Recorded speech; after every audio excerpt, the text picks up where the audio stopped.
Good morning, everybody. We're going to go ahead and get started with this morning's webinar. And to the fourth in our webinar series for New York State's Cap and Invest program. My name is John Binder. I'm the Deputy Commissioner for Climate Change, Air Resources, and Energy at the New York State Department of Environmental Conservation.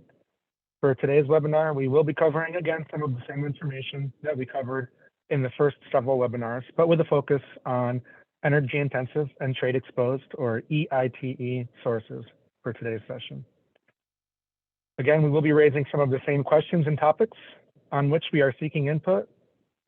We want to make sure that we are seeking to stimulate thinking amongst all of you stakeholders and describing the issues that we want to get input on. We hope to have time to address questions at the end of today's presentation. We will not necessarily have time to address all of the questions. It's important to remember that these webinars are just part of the extensive outreach that we plan to do, recognizing how important this program is to implement the Climate Leadership and Community Protection Act. Our focus in this series of June webinars is really to ensure that stakeholders of all backgrounds and perspectives are well positioned to provide robust input to us on these specific topics, including through the website that you'll hear us mention again and again, which is capandinvest.ny.gov. As with our first episodes of this series, we have budgeted up to 2 hours for today's webinar. But let's start with once again going over the procedures for today's meeting. Ryan? Thanks, John. I want to let you all know that as an attendee, you will not be able to unmute or turn on your video. Attendees will, however, be able to submit questions via the Q&A feature. Select clarifying questions will be answered by panelists. If you are having tech issues and would like help, you can also submit a request via the Q&A feature. We will do our best to assist you. If you can't hear the presentation, you can configure your audio settings by clicking the arrow in the audio box. This will allow you to change the speaker settings. If you're having connectivity issues, you can also press switch audio to phone, and this will allow you to listen to audio of the webinar through your phone. Today's webinar will also offer live captioning and translation services. You can turn on closed captioning for the presentation at the bottom of the screen. You can also change the language of the captions by pressing the translation to setting. Finally, this webinar is being recorded, and the webinar recording will be posted on the New York State website at capandinvest.ny.gov. And back to you, John. Next slide, please. Thanks, Ryan. Appreciate you walking through the meeting procedures, and really thanks to all of you for joining us today. Just like with our previous webinars, we do have several staff members here today from both the Department of Environmental Conservation, DEC, as well as our partners from the New York State Energy Research and Development Authority, NYSERDA. We really are excited to be here today to continue with this important phase of program development. We want to make sure we continue to receive your input through our comments webpage as we design the details of the state's economy-wide Cap and Invest program, which really, again, is intended to ensure that we are meeting the requirements of the Climate Leadership and Community Protection Act, which we'll refer to as the CLCPA or the Climate Act throughout today's discussion. But again, before we get into the details of the program and some of the specific issues that we're seeking input on, we did want to once again remind everybody about where we are in this process, the process that we plan to follow for the development and the implementation of this program. We want to once again emphasize that this series of webinars, and again, we're in the fourth episode of this series today. This is just the beginning of the outreach process. We're so early in the process of designing the details of the program, so really the time is right to hear from all of you stakeholders now. We do plan to have time to respond to your questions at the end of the session, but again, we will not necessarily be able to provide you with definitive answers to all of your questions. And that's really by design, that's intentional. That's because at this stage in program development, we have not necessarily made final program decisions because we want to hear from all of you, all types of stakeholders, before we finalize any of these program elements. Because we know it is important to get these details right. And we'll come back to this particular slide and sort of see where we are in the process at the end of the webinar. Going on to the next slide. So I know many of you are already following the process. If you want to continue to follow the process, please do sign up to receive email alerts and to make sure you're aware of upcoming events by signing up on the Climate Act mailing list. All of these webinar slide decks and recordings of these events will be posted on the Cap and Invest website. Again, that's the capandinvest.ny.gov. The materials and recordings from some of the sessions are already available and will continue to be made available there. Comments can be submitted directly via that website, capandinvest.ny.gov. And Joe Berman from NYSERDA will provide screenshots and walk you through that process towards the end of this webinar to demonstrate how exactly to submit input. If you do have questions about how to provide comments, please enter them directly into the Q&A feature and we will answer them at the end of the presentation. Moving on to the agenda, we have budgeted up to 2 hours for today's session. We might not take up all of that time. We will be providing a brief summary of the Climate Act and how we got here, where we're developing an economy-wide cap and invest program to meet the requirements of the law. We'll give a brief overview of what an economy-wide cap and invest program is, and really what's different about New York's program as compared to other similar programs in other jurisdictions. That's primarily the key concept of obligated and non-obligated sources and emissions. This will be something of a repeat for many of you who may have been with us for any of our first several webinars, but we know that we might have some new participants today.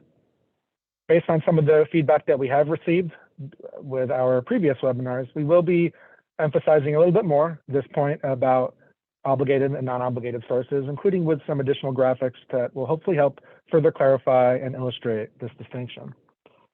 After that, we will once again get into some detailed questions about the various design elements of each of the regulations that are under development to support the economy-wide cap and invest program. We'll be looking at those questions from the perspective of how they might be relevant for this webinar's focus topic, which again is energy intensive and trade exposed, or EITE industries or sources. We'll conclude by discussing next steps, including the timeline, future stakeholder webinars, and where stakeholders can provide comments. Again, capandinvest.ny.gov. We'll provide some additional screenshots and explanations for how to do that, as I mentioned. As we have had for all of these episodes in our series, we have a lot of content to cover today. We will save responses to your questions for the end after the presentation portion of today's session. Again, we might not be able to answer all of your questions, and really that's, again, intentional, because as I have emphasized and will continue to, at this point in the regulatory process, we don't necessarily have all of these answers. We want to hear from you. We want to get your input before we make any final decisions about what will be in these regulations. So this is all part of that process as we consider that input and develop a draft proposal. And there will be additional opportunities throughout this process to provide input and to provide comments throughout the course of this year. Moving on to the next slide, which is the Climate Act overview. As many of you know, the CLCPA sets the state on a path towards a carbon neutral economy. And it mandates at least an 85% reduction in statewide greenhouse gas emissions by 2050. That's from 1990 levels. There's also a near-term requirement to reduce greenhouse gas emissions 40% by 2030. To help achieve these requirements, the CLCPA also requires 100% emissions-free energy generation by 2040, with other energy storage and generation requirements. All of this has to be done with critical commitments to climate justice and a just transition. So these principles are laid out in the law, and they're also critical for us at DEC and NYSERDA as we design the Cap and Invest program, making sure that we are addressing disadvantaged communities and climate justice. Moving on to the next slide, which again looks at the greenhouse gas emission reduction requirements that are set forth in the Climate Act. The Climate Act requires DEC to prepare an annual statewide greenhouse gas emission report, or an inventory. This looks at all sources of greenhouse gas emissions in the state from 1990 up through 2 years previous. It includes emissions from sources within New York State, as well as those that are associated with imported electricity and fossil fuels. DEC issued our most recent annual report, annual inventory, in December 2022, and that included emissions data up through 2020. Of course, we all know that that was not a typical year, thanks to the COVID pandemic. So on the left-hand side of the screen here, you see a composition of the current greenhouse gas emission inventory. So the left-hand side shows the relative contribution of each economic sector to statewide greenhouse gas emissions. The graph on the right shows where we were in 1990, where we were in 2019, and where we know we need to go based on the requirements in the law for 2030 and 2050. So those numbers on the right-hand side of the screen, the bars for 2030 and 2050, those are determined through a regulation that DEC also adopted at the end of 2020. In that regulation, which is called Part 496, DEC took these percentage reduction requirements, the 85% by 2050 and the 40% by 2030, and we translated those into tons of emissions. So that's how we have the roughly 246 million metric tons for 2030 and the roughly 62 million metric tons of carbon dioxide equivalent for 2050. That's what we're seeking to ensure that we will actually achieve through the implementation of New York's Cap and Invest program. Moving on to the next slide. Before we go into some more details about the program itself, we did want to, again, go through how we got to this point. First, the Climate Action Council recommended as part of the scoping plan an economy-wide Cap and Invest program.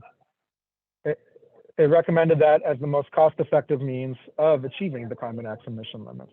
That was in the final scoping plan that was released at the end of 2022. This was after an extensive 3-year process that included lots of input to develop the scoping plan. And it is worth looking at that final scoping plan, which is available on climate.ny.gov. It contains a chapter 17, that addresses economy-wide strategies. I think the scoping plan does provide us with some helpful context, including the background and the criteria for evaluation of economy-wide strategies that led us to this point. It includes some program design elements that serve as informative recommendations for us and the starting point for the state's Cap and Invest program. Consistent with those recommendations that came out of the scoping plan and the Climate Action Council process, the governor directed us, the DEC and NYSERDA, to establish this program as part of her 2023 State of the State. And finally, the New York State budget that was passed last month advanced this program further, including through creating the financial foundation that's necessary to support the economy-wide Cap and Invest program. Moving on to the next slide. So, as part of Governor Hochul's State of the State earlier in 2023, and consistent with those recommendations coming out of the Climate Action Council as part of the scoping plan, the governor laid out several key principles for us, for DEC and NYSERDA, as we developed the mechanics and the details of this program. One of those key principles is affordability. That's why a portion of allowance proceeds from this program will go directly back to New Yorkers to help address energy affordability. Another key principle is ensuring that investments benefit disadvantaged communities. The law, the Climate Act, requires that at least 35%, with the goal of 40% or more of investments in clean energy and energy efficiency, benefit disadvantaged communities. And that's going to remain a key principle for us, along with other principles, along with other features, that is, that are intended to address climate justice. In addition to affordability and climate justice, other key principles that are guiding our development of this program include climate leadership, which is really about facilitating the linking of our program with similar ones in other jurisdictions, creating jobs and preserving economic competitiveness for the state, which is one of the key principles that we are seeking to address with the topic of today's webinar, EITE, Energy Intensive and Trade Exposed Industries. And finally, funding a sustainable future through ambitious clean energy investments. So on the next slide, I want to reiterate one of the primary purposes of this program is to ensure that the state actually achieves the statewide greenhouse gas emission limits. The illustrative chart on the right-hand side of the screen shows how the maximum amount of allowable greenhouse gas emissions statewide will decline each year as a result of this program. We already know, because of what is set forth in the Climate Act, what our endpoints have to be in 2030 and 2050. That's, again, the 40% by 2030 reduction requirement and the 85% by 2050, translated into that 246 million metric ton and roughly 60 million metric tons for 2050 in terms of carbon dioxide equivalents. So we know those endpoints for 2030 and 2050, but the precise starting points And the trajectory of that downward slope, that's still to be determined. That's something that we're seeking feedback and thoughts from all of you to help set that appropriate slope for the state. The next slide is a visual graphic, which provides another way of looking at the program and how it's going to work. And hopefully it's going to help to summarize what I've been describing so far. So first, the program sets a legally enforceable limit. That's the cap. A legally enforceable limit on the annual amount of greenhouse gas emissions that may be emitted each year in the state. Each year, that emissions cap will decline, so that overall statewide greenhouse gas emissions reduce.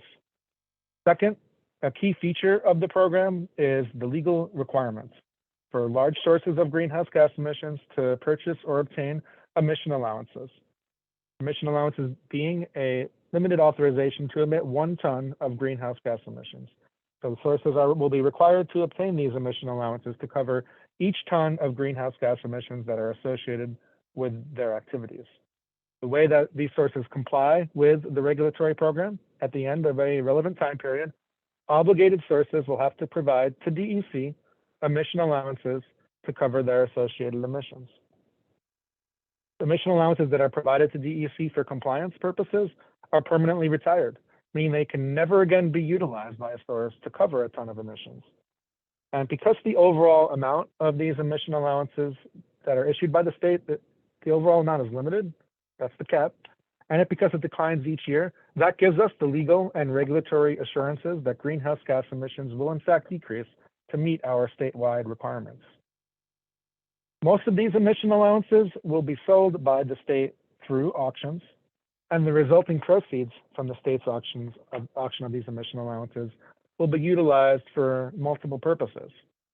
And as established in the state budget that was passed last month, those proceeds will be roughly divided as 1/3 going directly back to New Yorkers to address affordability, and 2/3 going towards projects and actions that reduce greenhouse gas emissions. The recently enacted state budget also establishes a climate affordability study process, which will look to provide recommendations regarding the most impactful use of that 1/3 of funds that is going to New Yorkers, so that we can help make sure we are properly addressing affordability. Again, that 2/3 of funds will go towards critical investments in climate mitigation, things like energy efficiency, clean transportation, other types of complementary projects that help to reduce emissions. Finally, always at the forefront of our minds, because it's a legal requirement and because it's an important principle, is really making sure that we are prioritizing frontline disadvantaged communities. These are communities that we recognize have long suffered from pollution as a result of environmental injustice. So we want to make sure that this program is designed in a manner that helps to ensure emission reductions in these communities. Moving on to the next slide, which is about greenhouse gas emissions reporting. I did want to highlight just a few additional items before I turn it over once again to our expert staff that are leading the development of the program details. So I mentioned the statewide annual report, the annual greenhouse gas emissions inventory report, which is required by the Climate Act. That provides an overall inventory or estimate of statewide greenhouse gas emissions, but it doesn't always include specific information reported by certain individual sources of greenhouse gas emissions.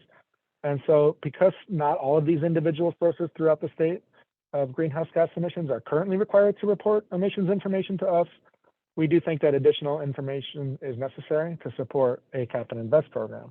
So to implement this program, we are expecting that certain individual emission sources will be required to report emissions to us, the DEC. We expect that the number of these reporting entities will be greater than the number of entities that have an allowance compliance obligation under the cap and invest program. Moving on to the next slide, which is about the regulatory framework. So to implement the inner workings of our program, the New York Cap and Invest program, which many of us will continue to use NICI to refer to that, as we'll use the shorthand of NICI, NYCI, New York Cap and Invest. We're working to develop 3 parallel regulations at DEC and NYSERDA. The first will impose the mandatory reporting requirements to provide additional information and detail about sources of greenhouse gas pollution.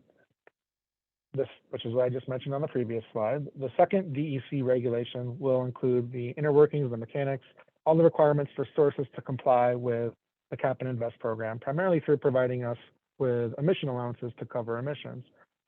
And the last will be a NYSERDA regulation that sets forth the details regarding the allowance auctions and market participation. So taken together, these three regulations will establish NYSERDA, the New York Cap and Invest program, and will serve to ensure that the state meets the statewide greenhouse gas emission limits established in the Climate Act. Now I want to focus on a key distinguishing element of the NYSERDA program, New York's Cap and Invest program, as compared to other similar programs in other jurisdictions, and this is on the next slide. We are looking at other similar programs in other jurisdictions, whether that's California's program, Washington State, the Regional Greenhouse Gas Initiative, or RGGI, which New York State participates in. But of course, these are not exclusive. These are not the only programs that we are considering as we design this program. But again, one key distinguishing element of New York's program as compared to all of these other programs is that New York's program is intended to cover all statewide greenhouse gas emissions, all emissions that are identified in that greenhouse gas emission inventory and in the Part 496 emission limit regulation. So the primary way that we are intending to do this is through this concept of obligated and non-obligated emissions. This is a concept that was initially proposed through the Climate Action Council process. It's discussed in that Chapter 17 of the final scoping plan. But we recognize that this is relatively new. It's rather complex. And we know that we've already been getting a lot of clarifying questions about this point in particular, and we would expect to and welcome those today and beyond. So first is that under NYSERDA, both emission types, meaning first, so-called obligated emissions, and second, what we refer to as non-obligated emissions, both of these types of emissions will be covered by the program. In other words, all emissions must be accounted for under this program. And then we want that to be the case to ensure that the program is truly economy-wide, and also to make sure that the state actually meets its emission reduction requirements. Obligated emissions and sources would have to surrender allowances for their emissions. That's similar to how these requirements work in other types of emissions trading programs. But really, we know that not every single ton of greenhouse gas emissions and every single individual source of greenhouse gas emissions could really conceivably have a compliance obligation and therefore be considered an obligated source in this manner. So that's why we need some type of mechanism for addressing non-obligated emissions. Non-obligated emissions would still have their emissions calculated and allowances retired on their behalf by the state. So these emissions would be retired for non-obligated sources. They would be deducted from the overall cap. They would never again be available in the system. They'd be permanently retired.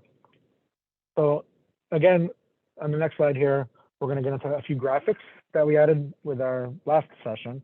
Because again, we recognize that there's a lot of questions about this feature of the program. We received a lot during our first 3 webinars, and it is really a critical component of NYSERDA. So we hope that these additional graphics help to further illustrate this key concept. So on this first image here, we want to provide a few potential examples of what might be non-obligated sources or categories. We know that there's been a lot of requests for these types of examples in our first several webinars. We want to emphasize that these are illustrative examples only. As I emphasized at the beginning, we have not made any final determinations regarding which sectors or sources would be non-obligated. But that being said, some potential examples as illustrated here might include aviation emissions or direct emissions from livestock or emissions from very small individual sources of emissions that are below established thresholds. So as an example, an individual homeowner or an individual renter would not be expected to have an allowance compliance obligation, although many or the majority of these emissions would still be addressed through what we expect to be an obligation on a fuel supplier. Moving to the next image, what you see here is that, as we have emphasized, all emissions from all sources economy-wide are covered by the Climate Act, and thus they all go into the cap. This includes emissions from both obligated sources and non-obligated sources. The starting cap is the sum total of both obligated sources emissions and non-obligated sources emissions. On the next graphic, on the next slide, so non-obligated sources, as the name suggests, would not have an allowance compliance obligations for their emissions under the program. But again, these sources could still have an emissions reporting obligation. But instead of having an allowance compliance obligation, each year DEC would be setting aside this bin of allowances in an amount that covers emissions from non-obligated sources. And as emphasized and indicated by that red X, those allowances are permanently retired by the state and therefore not available to obligated sources. On the next graphic, this hopefully helps to summarize the overall approach and the overall concept, right? So first, to determine the annual allowance budget, or really the maximum amount of emission allowances that are available to obligated entities each year, DEC would first issue a number of allowances equal to the emissions cap. That's step one, and that's the cap on the top of the screen, the top bin. Second, we would identify the amount of emissions that are associated with non-obligated sources and sectors. That's the bin of allowances to cover non-obligated emissions on the bottom right. Again, as illustrated by that red X, this quantity of emission allowances would be permanently retired by DEC and not available to obligated sources. Third, after this subtraction and retirement of allowances, only what remains, only the remaining quantity of allowances, the bin on the bottom left, would be available to obligated sources for distribution by auction or otherwise. But while the exact order of operations has not yet been determined, this really represents the conceptual approach. And we are welcoming your feedback on this process. We particularly seek input on the precise mechanism for step two in the process. So that's the mechanism for identifying the amount of non-obligated emissions. For example, we could estimate the amount of such emissions. We could utilize reported emissions data. We can incorporate some type of reconciliation or adjustment process, or some combination of these mechanisms. So finally, on the next slide, to sum up here, non-obligated sources would not have an allowance compliance obligation under NYSERDA, New York Cap and Invest. Non-obligated sources might include, just as examples, aviation emissions, direct emissions from livestock, and emissions from very small sources below an established threshold. Again, we haven't made any final determinations on these points, but this is our conceptual approach. We would take allowances that cover these non-obligated emission sources, we would take them out of the cap and permanently retire those allowances. So hopefully by continuing to further elaborate on this concept and providing some of these illustrations, we have helped to further illustrate this point, but we do continue to welcome your feedback, and we will continue to respond accordingly, including with adding additional material to these presentations as needed.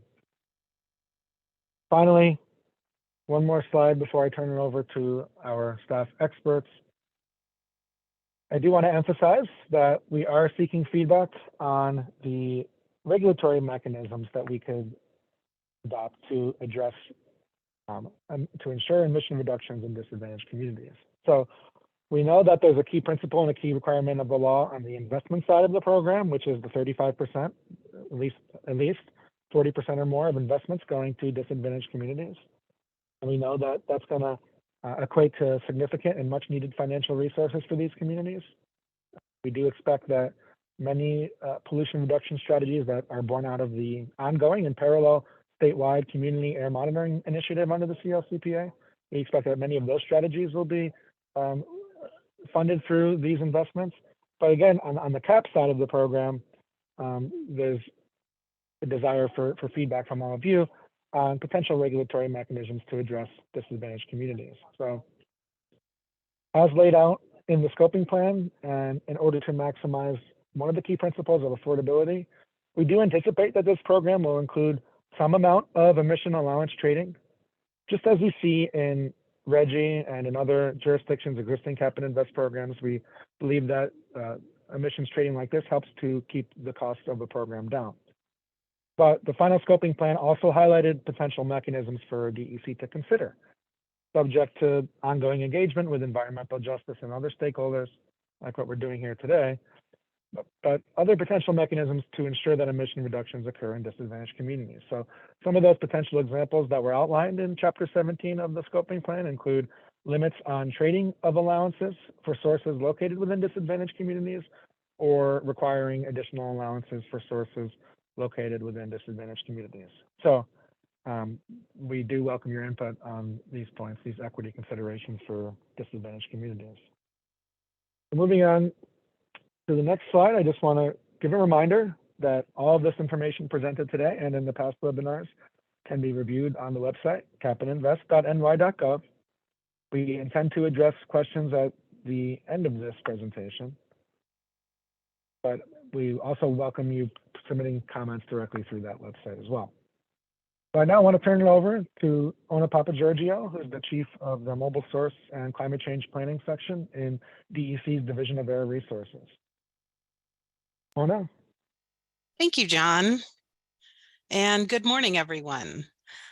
John has shared a lot of important background and context.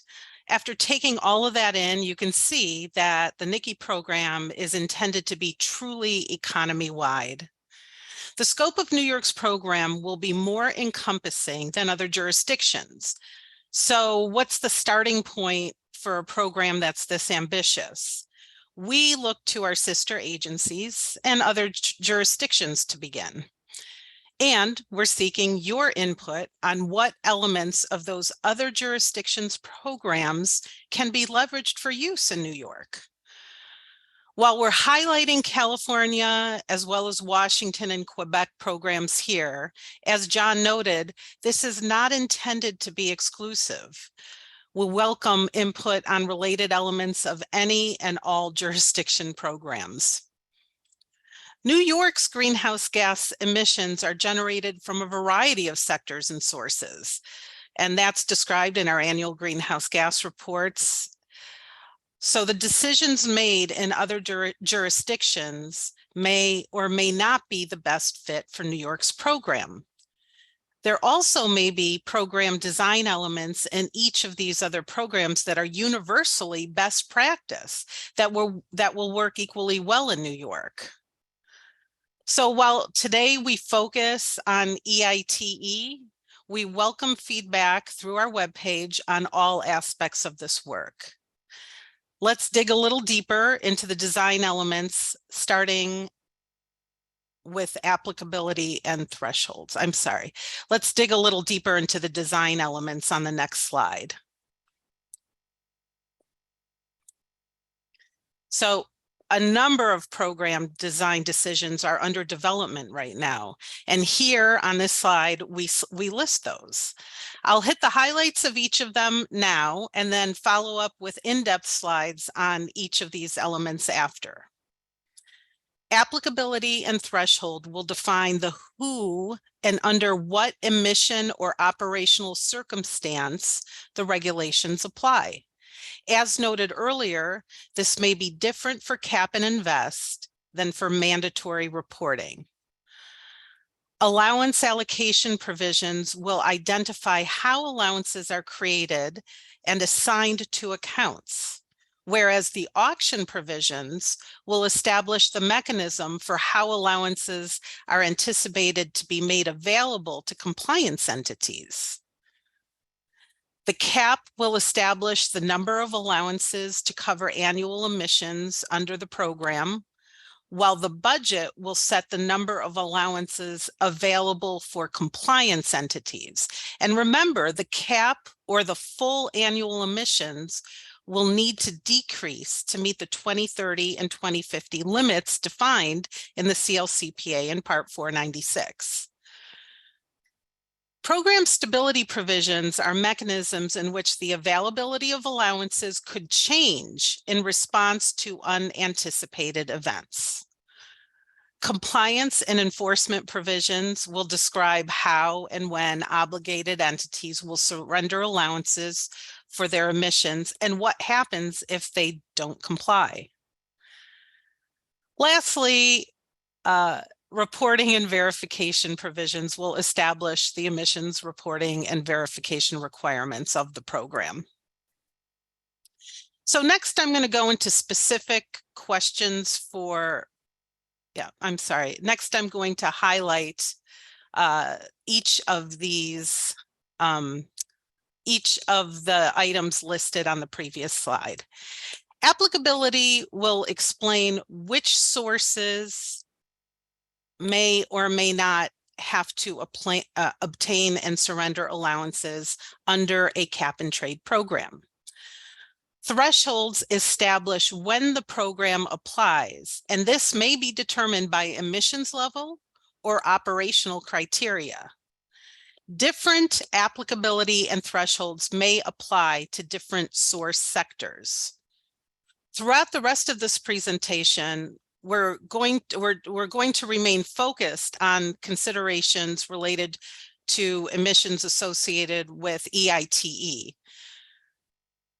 Certain specific examples may be given for that.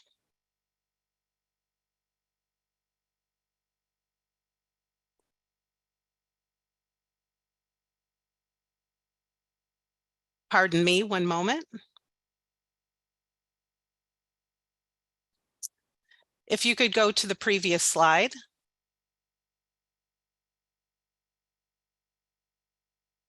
Thank you. And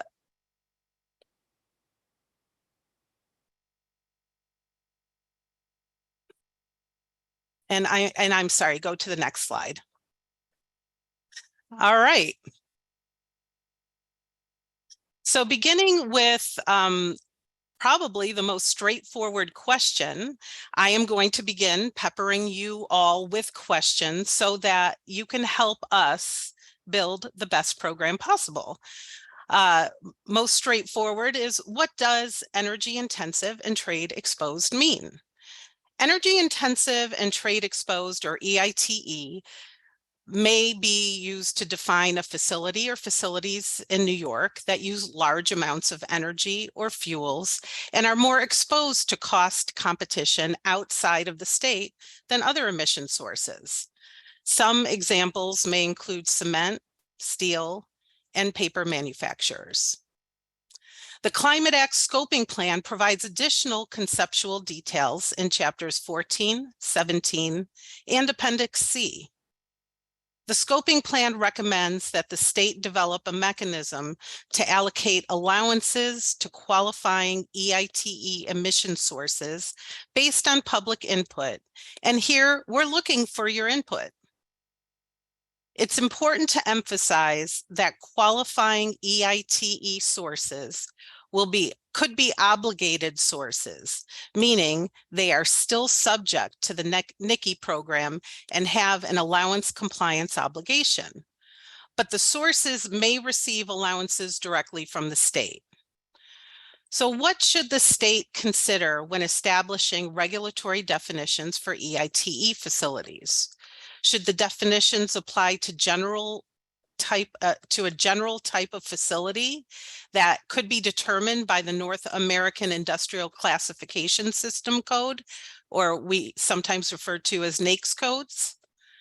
Should there be consideration of an eligibility determination for each facility based on a formula or analysis described in the regulation? How might either identification method that I just described be incorporated into regulation for the timely evaluation of allowance allocation and compliance determination? Next slide, please. To help clarify the possible structure of allowances, we've provided this chart for your consideration. I want to be very clear that this is for illustrative purposes only. It's sized, the sizes of this bar graph are just set for visual observation. And to be clear, all emissions are covered by allowances. This is represented by the cap, so the full bar. Non-obligated emissions, which is represented by the gray portion on the right side of the bar, are proposed to be covered by allowances that will be retired by the state.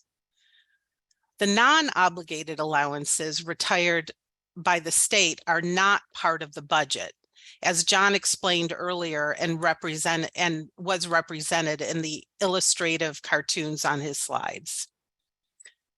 Obligated sources must acquire allowances and turn them in to cover their emissions. Some obligated sources would likely also be qualifying EITE sources.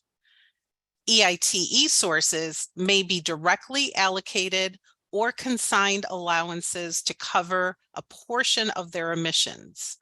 These EITE allowances would come from a set aside taken from the budget. Next slide, please. So what should be considered when determining the allowance obligation for emissions at an EITE facility? An EITE emission source may have combustion emissions, upstream out-of-state emissions, and process emissions.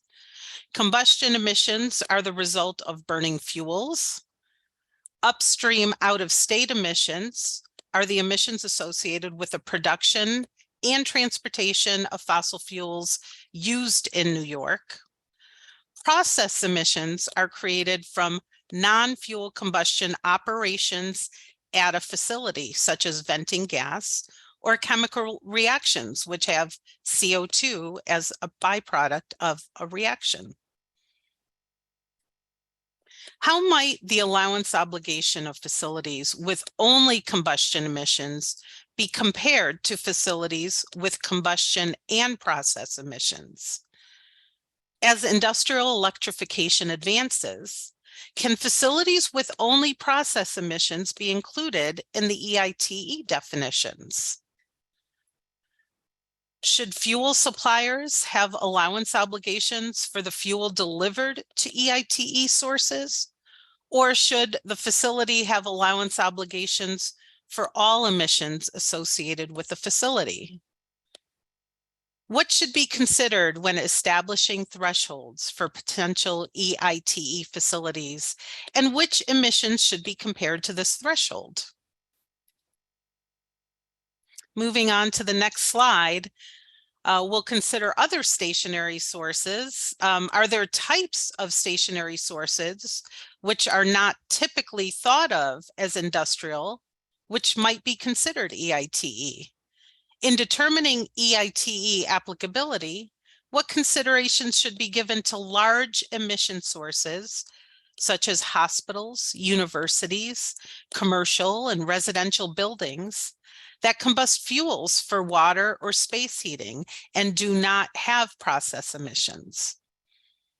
What should be considered when determining if the facility or large stationary sources, as we're referring to them here, or the fuel supplier should have the allowance obligation for the combustion and upstream emissions? What should be considered when establishing an emission-based threshold compared to an operational or product-based threshold? How might these considerations be compared with eligibility for the EITE, for other EITE sources?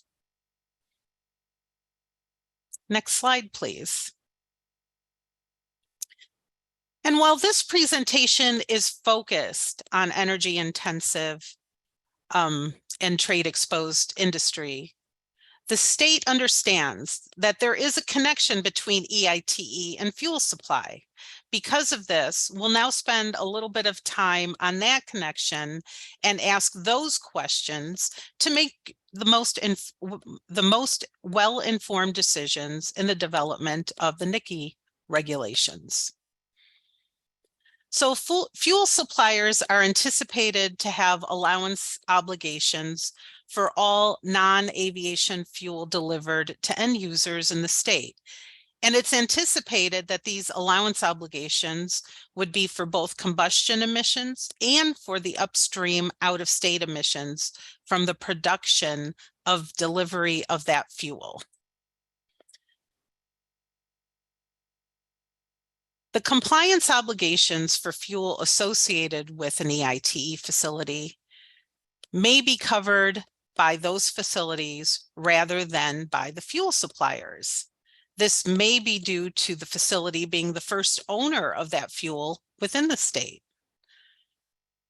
What should be considered when establishing the emissions allowance obligations at the fuel supplier or EITE facility for fuel utilized at the EITE facility? What should be considered when structuring applicability so that the obligation for the fuel consumed at the facility is clear to both the facility and the fuel supplier? How should the applicability be structured for fuels delivered by interstate pipeline or by barge, where the fuels are not owned in state before received by the facility? What tracking and reporting characteristics and systems exist to identify fuel supplier and facility fuel ownership?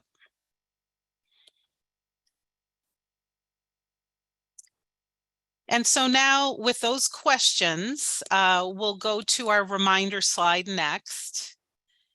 And remind you that you can go to capandinvest.ny.gov for comments, and meeting recordings and materials are at capandinvest.ny.gov/meetings-and-events. Next, I'd like to turn it over to Mike Sheehan, who's the Director of the Air Quality Planning Bureau and DEC's Division of Air Resources. Thank you. I will continue the more detailed discussion started by Ona by first discussing the allocation of allowances. Once we have established the compliance obligations or determined applicability and set thresholds, we will need to determine how to allocate allowances under the program. Before an allowance can be turned in for compliance, the allowances must be generated by the state and distributed to the market. We anticipate the primary mechanism for allowance distribution under NICI will be through auction.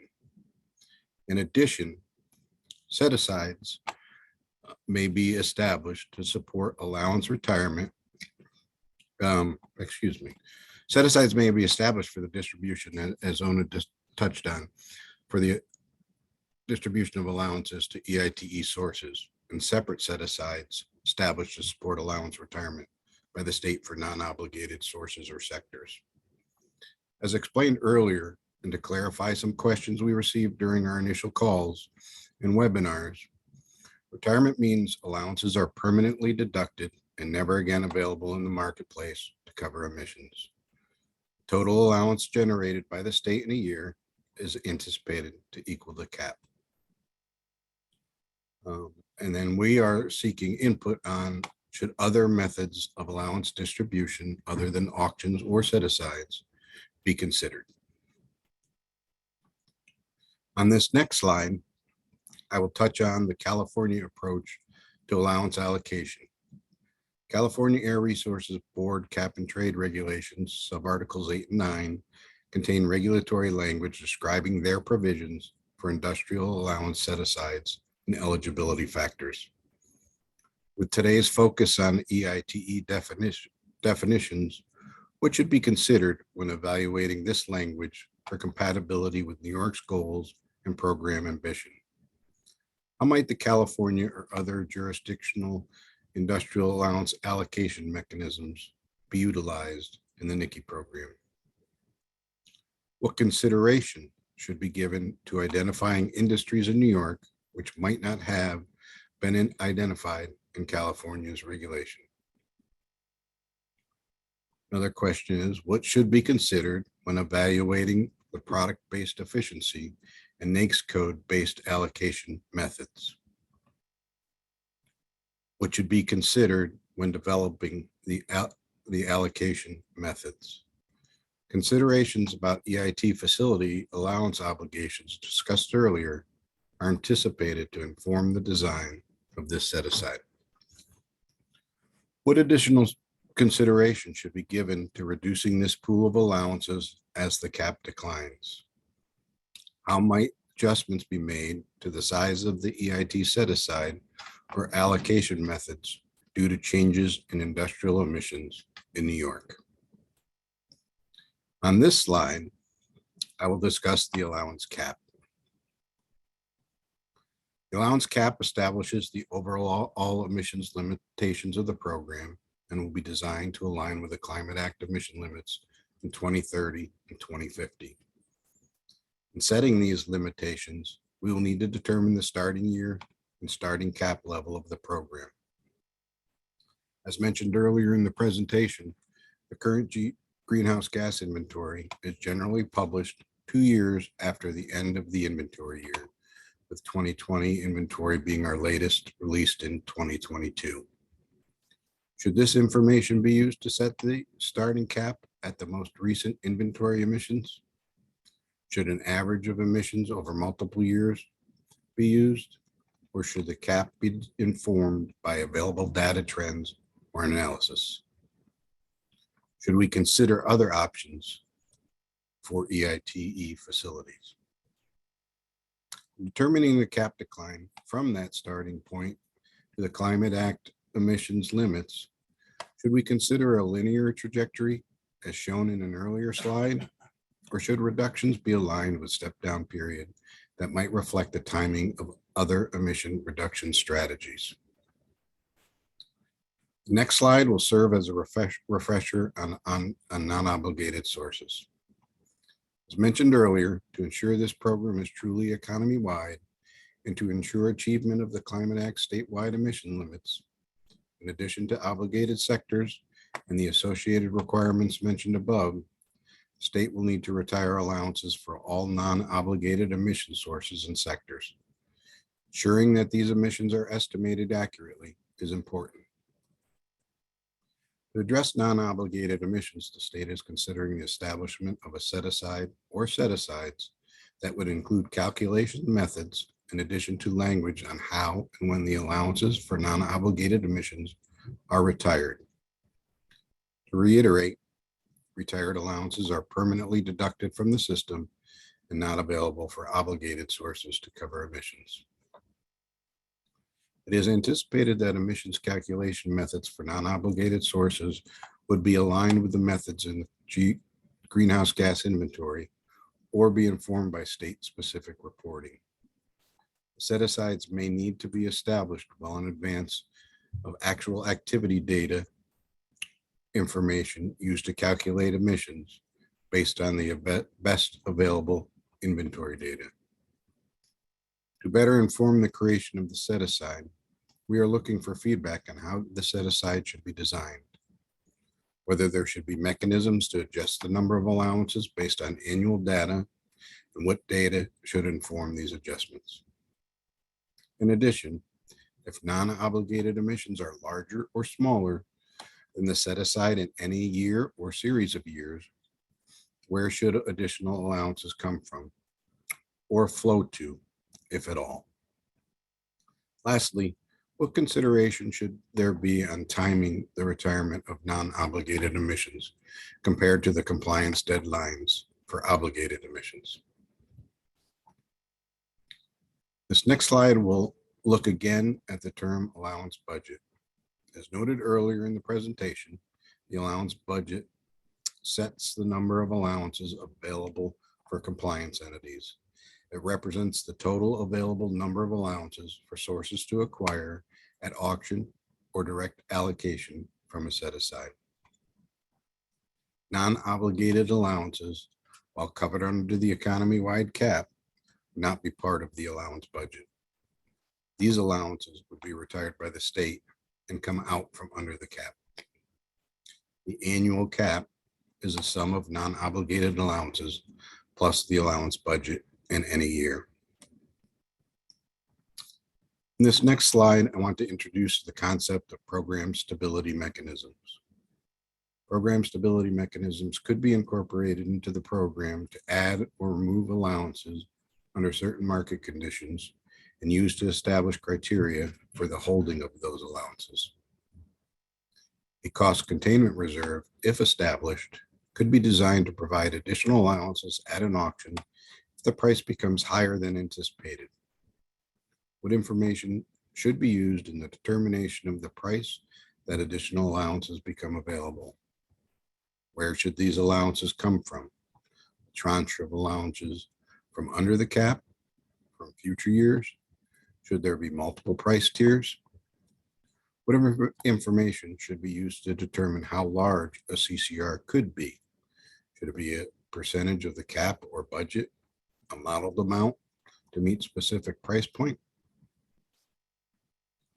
An emission containment reserve, if established, would withdraw a number of allowances at an auction if the price fell below a specific value. What should inform the determination of this price point? Should the ECR be the same size as the CCR? Should the design mirror the design of the CCR? Banking refers to the retainage of allowances by market participants beyond the near-term compliance needs. There may be a variety of economic or planning decisions sources or market participants take to decide if they maintain a bank of allowances.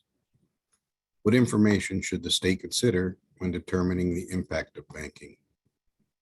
A banking adjustment could remove allowances from future auctions. Should the state consider a banking adjustment? If so, what considerations should go into establishing that adjustment? What should trigger the adjustment? This next slide is meant to touch on the compliance process. Compliance under a cap and invest program refers to the surrendering of allowances for retirement for each ton of emissions from a source.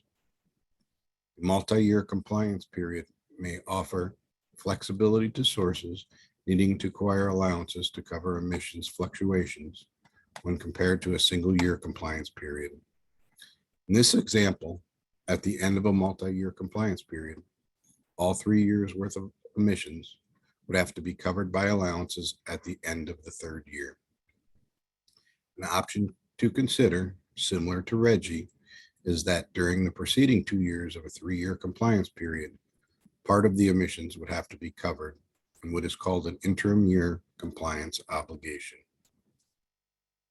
If a multi-year compliance period is utilized, what percentage of emissions should have a compliance obligation in the interim year? Whatever information should be considered when establishing the compliance date. Should the compliance date be the same for all emission sources? Should any consideration be given to timing the compliance date in auctions? Is there a need for substantial time between reporting deadlines on that compliance date? I will conclude my portion of the presentation by asking you some additional questions about enforcement mechanisms under the program. Enforcement and penalties are key components of any regulatory program and would be utilized in the cap and invest context when a source fails to surrender the necessary number of allowances to cover their emissions. What should be considered when establishing penalties for this program? Should monetary in the surrender of additional allowances be considered as penalties? How might these different types of penalties be structured? On the next slide, I just want to again remind our audience that the information presented today and in past webinars can be reviewed on the website. Questions and substances are planned to be answered at the end of this presentation. I now would like to turn it over to Vlad Gutman-Britton, Assistant Director, Policy and Markets at NYSERDA, who will discuss auction rules. Thanks. Pardon me. Thanks so much, Mike, and happy to be here with you all. As Mike said, I'm going to ask some questions about auction and market rules that we are seeking your feedback on. As a number of previous speakers have mentioned, it is anticipated that the majority of allowances will be made available for purchase at regular auctions that the state will administer. The state will administer according to rules that will define their structure and mechanics. One key topic is auction format, and we're seeking input on what auction format should be used. Many jurisdictions, including those participating in the existing RGGI program, for example, employ a single round sealed bid uniform price auction. And so we'd like to hear about whether or not that's an appropriate format to use here, or if an alternative auction format is preferable. While allowances could be set aside and allocated directly from the state to EITEs, as is done in some other jurisdictions, we're also seeking feedback on potentially using consignment for EITE allowances. Under a consignment approach, EITEs would be assigned ownership of allowances, which would then be auctioned as part of general state auctions, with proceeds from the sale of consigned allowances accruing to EITEs.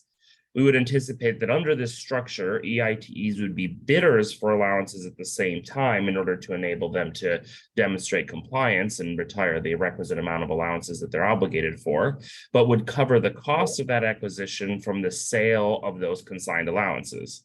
If an EITE needs to buy fewer allowances than are consigned to it, the EITE would keep the difference in proceeds. This measure could increase liquidity in the market while helping address costs of compliance for EITEs. Other general auction questions we have is who should be eligible to participate in allowance auctions and in the secondary market? In particular, should participation be limited to obligated entities or open to market participants without program obligations? In what ways should different types of participants be subject to different requirements? We're also seeking input on what requirements entities should fulfill to be able to register for participation in auctions. These may include disclosure of corporate information, contact information for key staff designees, attestation that participants are not engaging in prohibited activities, and provision of a financial security for bidding, among other requirements.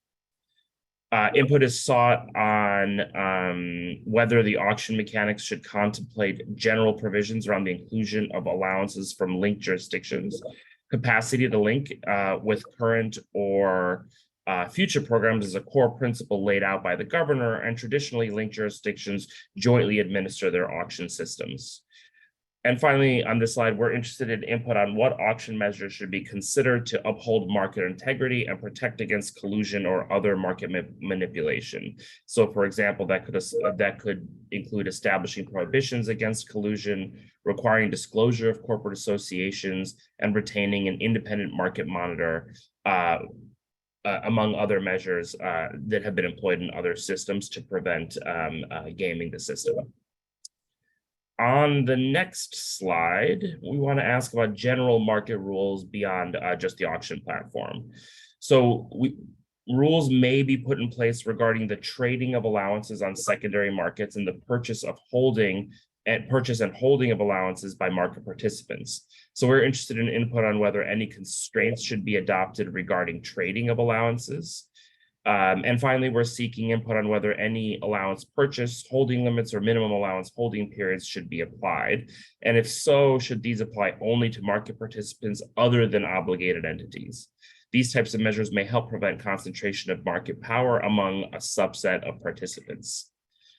On my final slide, I'll just again lift up the reminder that these presentations and comments can be viewed online, as well as meeting recordings and materials are also posted both at capinvest.ny.gov. And I'd like to turn it over to Nathan Putnam, professional engineer in the Bureau of Air Quality Planning in DEC's Division of Air Resources. Nathan is going to describe some of our starting points for consideration and describe some of our key program design decisions. Great, thank you. As we look into reporting design elements, again, like the Cap and Invest regulation described earlier, applicability and thresholds will also need to be established to determine what entities are subject to greenhouse gas reporting requirements for the NICI program. The reporting regulation is expected to include a robust description of all emission factors and activity data requirements for all reporting entities. Reporting emissions and activity data are anticipated to be used to establish emissions for compliance with the Cap and Invest regulation. Reporting may also support calculation of non-obligated emissions and improvements to the statewide greenhouse gas inventory. The applicability and thresholds for reporting may be different than those of the Cap and Invest regulation, and there may be entities that have reporting requirements but have no allowance requirements. As a reminder, an emissions threshold is compared with the annual emissions of GHGs from an emission source. If the emissions source exceeds the threshold for reporting, then that source is required to report their emissions.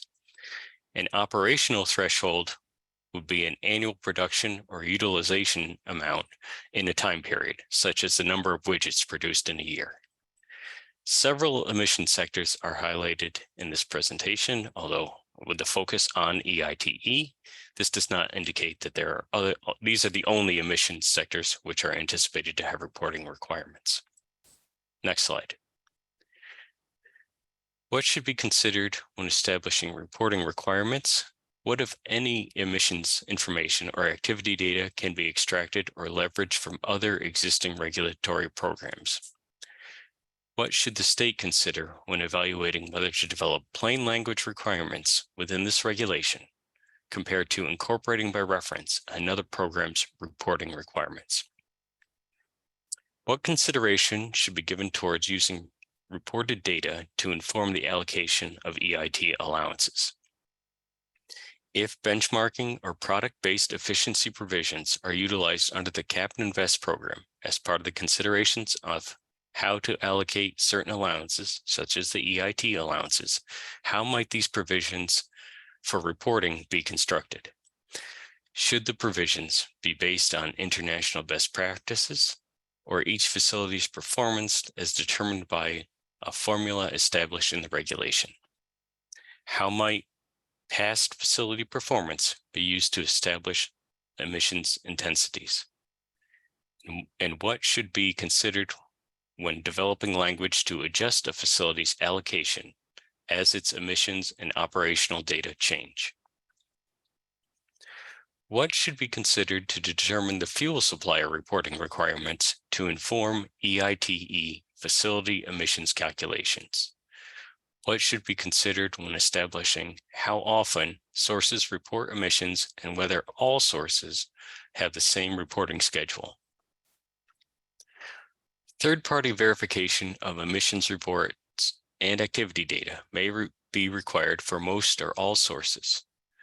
What should be considered when setting verification requirements? How might thresholds or compliance with Cap and Invest regulation be used to determine verification requirements?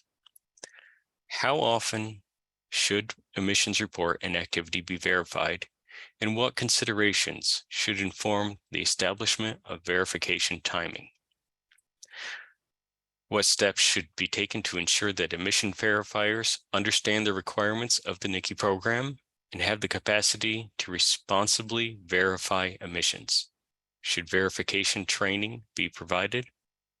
Or is an application for accreditation sufficient mechanism to indicate verifiers understand the program requirements? And what special considerations should inform verification timing and requirements related to EITE facilities? Next slide, please.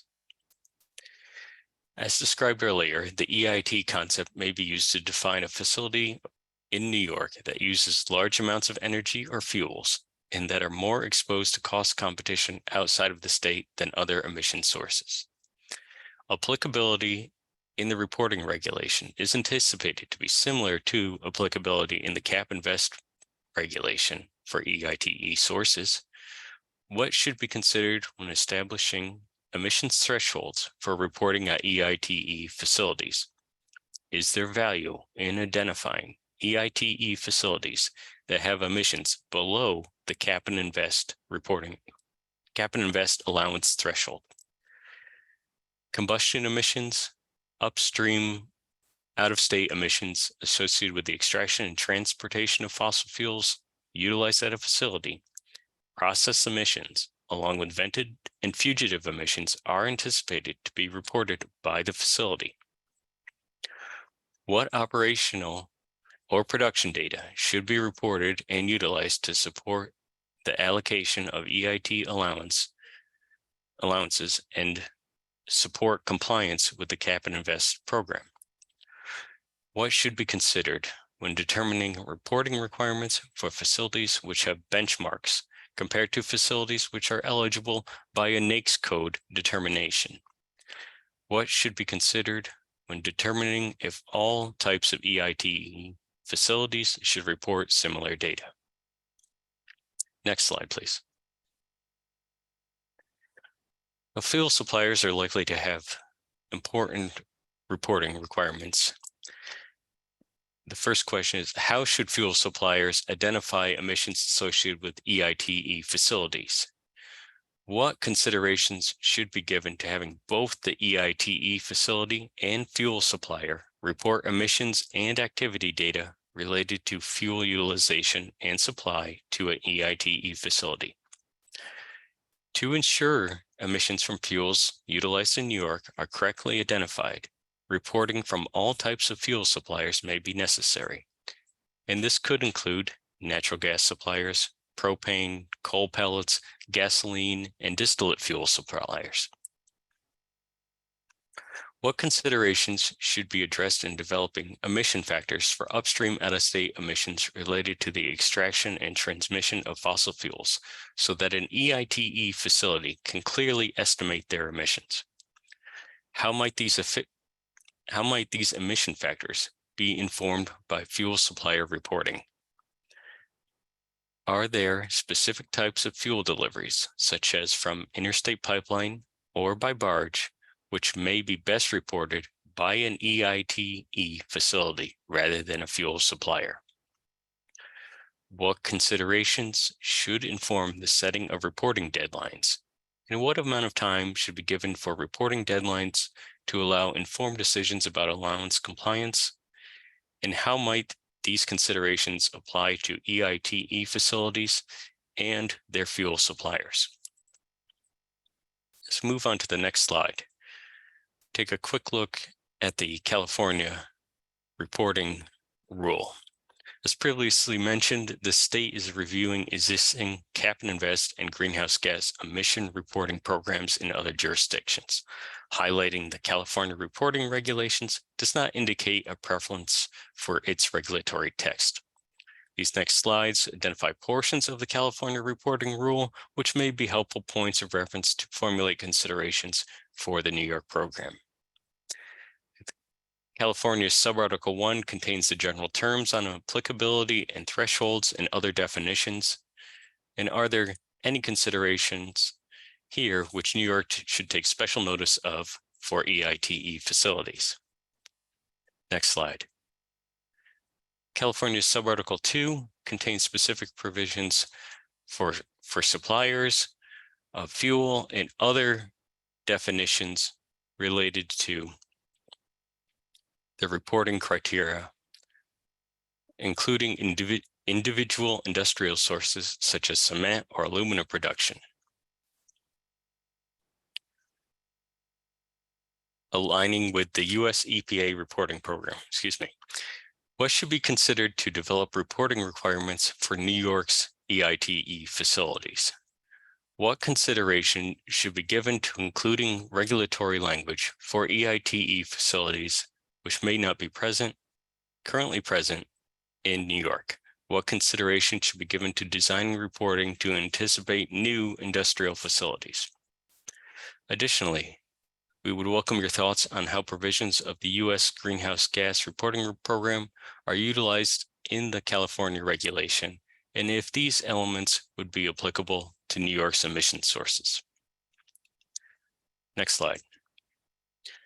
California's subarticle 3 contains additional reporting requirements like other portions of California's regulation. There are many references to the U.S. Greenhouse Gas Reporting Program, Part 98. This subarticle contains requirements related to calculating emissions data from missing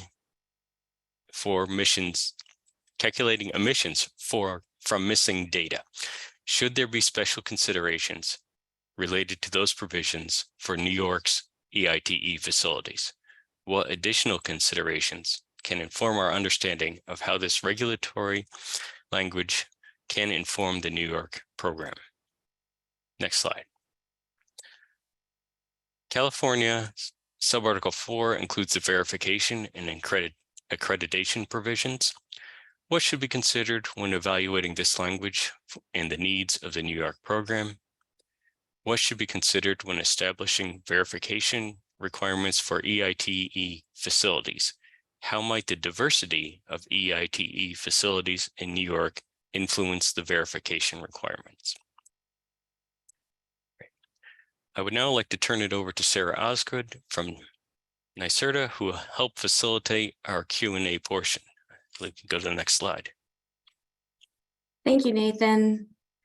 So we've got several questions here that we're organizing here in the background. If I could ask John Binder to be prepared to answer a couple, we've got several questions for you. So the first is, how might requiring additional allowances in environmental justice communities address environmental justice concerns? Yeah, so thanks for the question. This was one of the potential mechanisms that was discussed in the scoping plan. So the concept here would be, most sources we would expect would have to provide a single allowance, one allowance to cover 1 ton of emissions. But one potential concept is there would be a requirement for sources that are located within disadvantaged communities to provide some amount of additional allowances. So there could be some type of ratio, 1.2, 1.5, 2 to 1. I'm just making those up for illustrative purposes. So that's one of the mechanisms that we are considering to help address environmental justice and disadvantaged community burdens, but we're certainly seeking feedback on that point. Thank you, John. Next question is, can the state share a best case scenario timeline when we can expect a draft rule? So I think a lot of that is dependent upon the feedback that we're getting from all of you, since we think it's really important to hear from you and other stakeholders before we get to the point of a draft rule, but we do anticipate having a proposed draft available for public comment later this year. Excellent. Next question, any expectation on when the 2021 New York State greenhouse gas inventory will be made public? So we are required to provide those reports, those annual inventory reports, the name suggests, on an annual basis.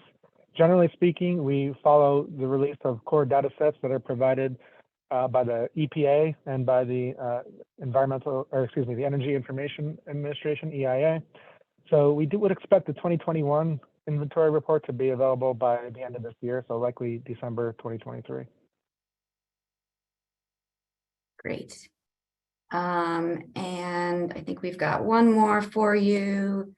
Would NYSERDA or DEC consider the price difference between NICI and RGGI allowances?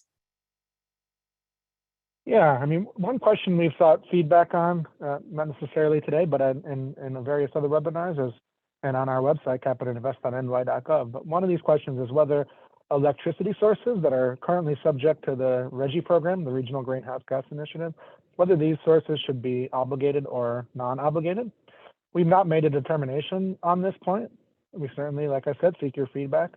But I think if RGGI sources, electric power plant sources, are ultimately obligated under the NICI program, one option that we are considering would be crediting any RGGI allowance price that these sources might pay through that program against any NICI allowance price. So in other words, the amount that is paid through the RGGI program would be subtracted from the obligation under the NICI program. That's just one of the options we are considering. Again, only if RGGI sources are ultimately obligated, which is something that we are seeking feedback on. Great, thank you, John. Moving on, we've got next several questions here are for Ona. The first one, Ona, is the idea that free or discounted allowances for EITE sources will phase out over time to ensure New York meets its greenhouse gas targets? This is an excellent question, and unfortunately, I'm going to throw it right back at this audience and other stakeholders. We're seeking feedback on this and would appreciate information, data, opinions on how we should proceed. All right, this one might be a similar answer, but I'll ask it anyway. So assume a large industrial manufacturing plant qualifies as an EITE. Does the set aside for this plant get reduced each year by the same percentage as the obligated users?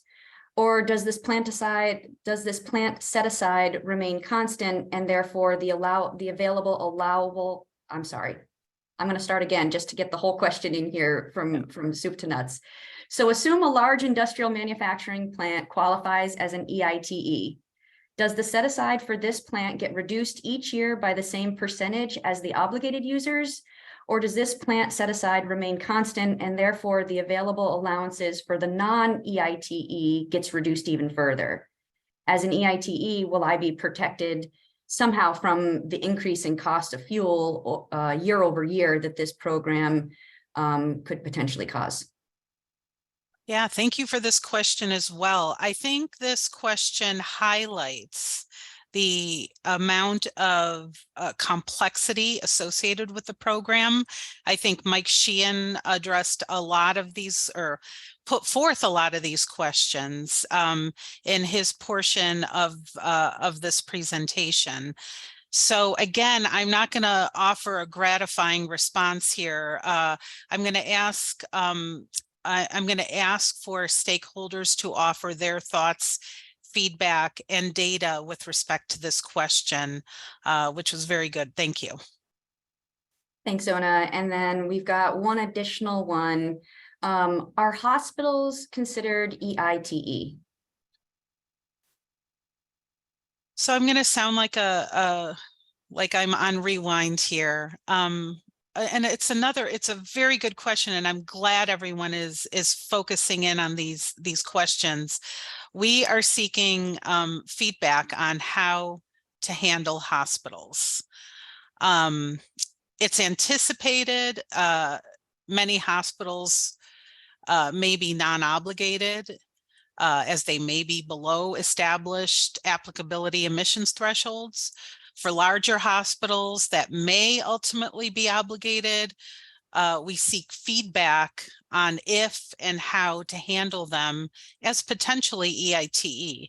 So I'm answering that question with a lot of questions, just like we did in our presentation. Thanks. Thank you, Ona. Turning now to Mike Sheehan. We've got several questions teed up for you.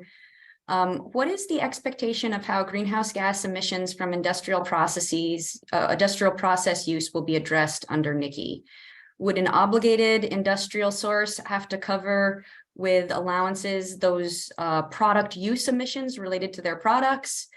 If this industrial was an EITE, would those product use emissions be included in the allocated allowances to the EITE? So I'll start with the first part. They could be allocated to the EIT based on feedback we received from our audience and the input that we've been requesting. As to whether the emissions from the product use would be considered as an obligation under the program, really we are looking for your input if that is something that we should consider as part of the program moving forward. Thanks, Mike. Next one for you. Let's see, will sources facilities be required to buy credits for future emissions, or will it be past emissions? So that gets to two parts. So in portions of my presentation, we raised the question, we indicated that a majority of allowances would be issued to the market via auction. So that would be the purchase side. However, throughout today's discussion, we stress that we may do a set aside for EITE facilities, so there may be no purchase obligation. Historically, under cap and invest programs, the reconciliation is based on the emissions over a certain time period. Usually we reconcile in the next year for the emissions from the previous year. We typically do it based on actual emissions, not estimated future emissions. But if you think that's something we should consider, please provide your comments. Super, thanks, Mike. One last question for you, at least so far. Will the cap step down be planned only at the economy-wide level, or will targets also be set for specific categories of allowances such as emissions from EITEs, transport fuels, et cetera? So again, a great question, and something, again, we would be looking for feedback on. As we obviously determine what sources or sectors of sources we would establish set-asides for, they may step down differently than a broader pool that is covered by just the general obligations through the auction process. For consideration and feedback from our audiences is, should that be linear to get us to our goals, or should other factors be considered to determine if a step down is more appropriate for certain sources or sectors?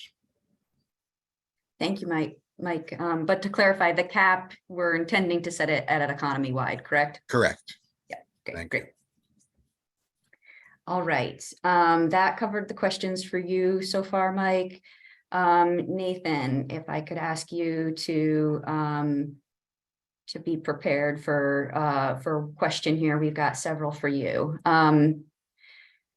As part of the publication of the proposed NICI rule, would NYSERDA and DEC consider performing a partition of emissions between obligated EITE and non-obligated sources that were included under the latest greenhouse gas statewide inventory to demonstrate what the percentage breakdown would be?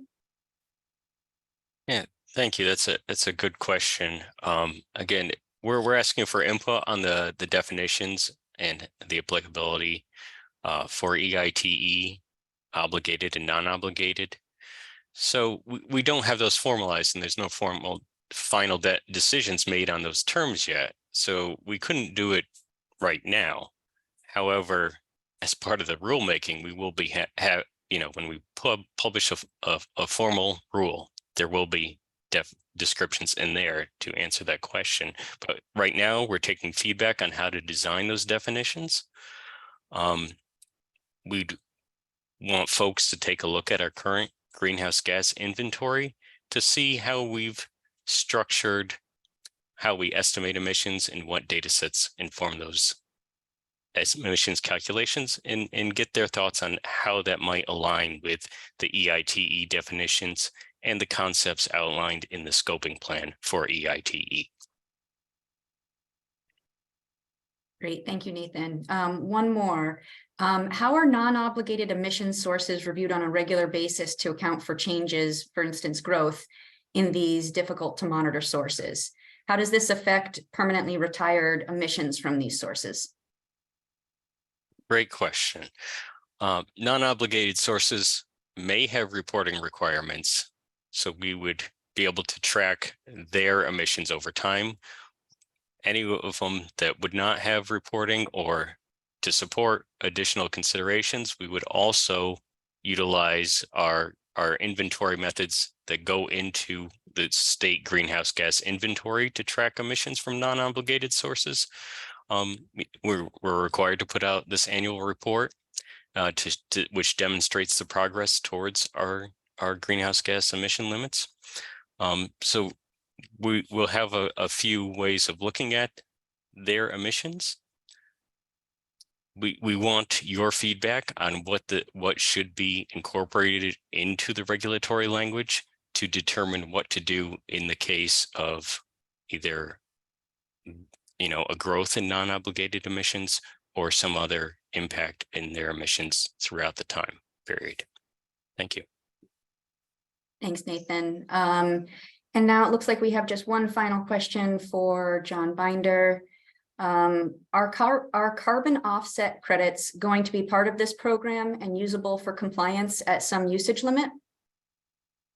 No, we're not intending to allow for the use of offsets for compliance under this NICI program. Thank you, John. And that looks like all the questions that we're able to answer at this point. So I will now hand it over to Joe Berman, Senior Advisor of Strategic Partnerships for NYSERDA, to close us out with some reminder information. All right, Joe? great. Thanks so much, Sarah. Can you hear me over there? I can hear you great. Thanks. Excellent. All right. So thanks so much, Sarah. Good afternoon, everyone. As Sarah said, my name is Joe Berman, and I'm the Senior Advisor of Strategic Partnerships for NYSERDA. So this brings us to the end of what we wanted to present here today. We shared this timeline at the top of the webinar, but wanted to show it again as a reminder of the process before us. This was the fourth in a series of webinars to outline potential elements of New York's Cap and Invest program and identify specific areas where stakeholder feedback would be especially valuable. We're planning 2 rounds of pre-proposal outreach. Input received in this first phase of outreach and engagement will be used to inform development of a draft regulatory proposal. We will then seek a second round of feedback prior to formally issuing the draft regulatory proposal for formal public input. The formal public comment period will include public hearings and additional opportunities for stakeholder input. Final regulations would address the formal public comments. Following finalization of the regulations, mandatory reporting, compliance, and allowance auctions would begin. So if you could advance the slide. So as I said, this is the fourth in a series of 7 webinars that we'll be holding this month to help prompt feedback on program design elements that the state should consider in development of these regulations. Please just join us again on June 15th from 1 to 3 p.m. for our next New York Cap and Invest webinar, which will be focused on waste.